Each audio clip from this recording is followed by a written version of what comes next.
Chiamavo il Bianco, ma non si salutava.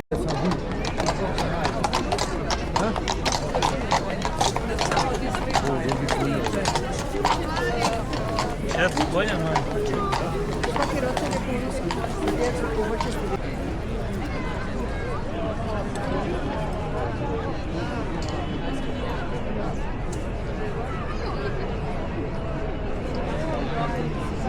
Samo studenti, unterschiedliche Meinungen. Pogledaj ti ovo tamo.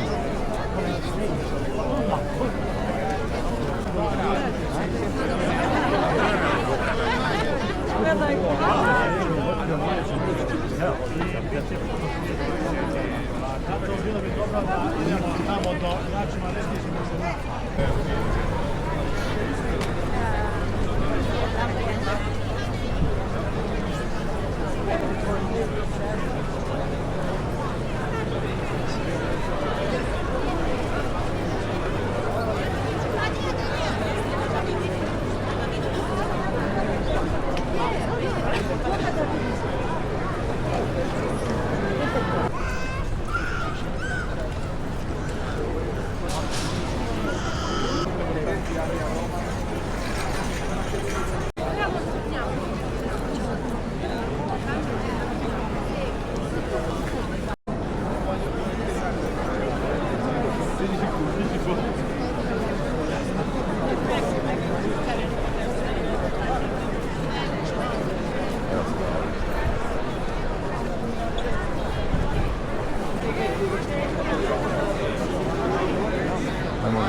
Il Vangelo di questa seconda domenica di Avvento ci annuncia la venuta del Regno di Dio.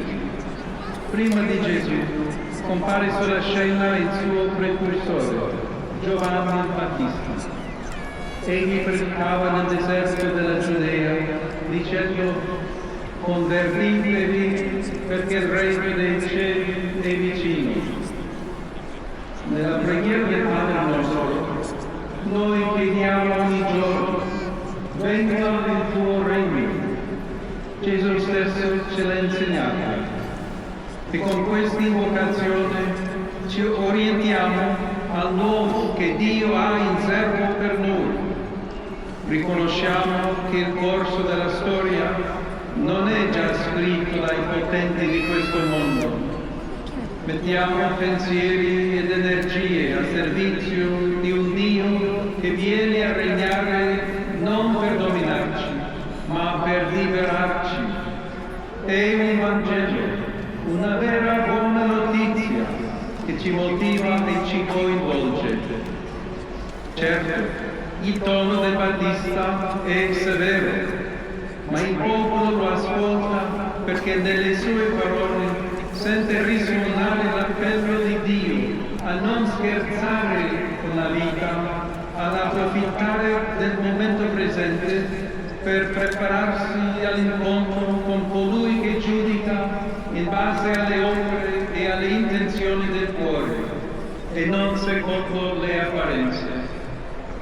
Lo stesso Giovanni sarà sorpreso dal modo in cui il regno di Dio si manifesterà in Gesù Cristo, nella mitezza e nella misericordia. Il profeta Isaia lo paragona a un germoglio, un'immagine non di potenza o di distruzione, ma di nascita e di novità. Sul germoglio che spunta da un tronco apparentemente morto, inizia a soffiare lo Spirito Santo con i suoi doni. Ognuno di noi può pensare a una sorpresa simile che gli è capitata nella vita. Auguro a tutti una buona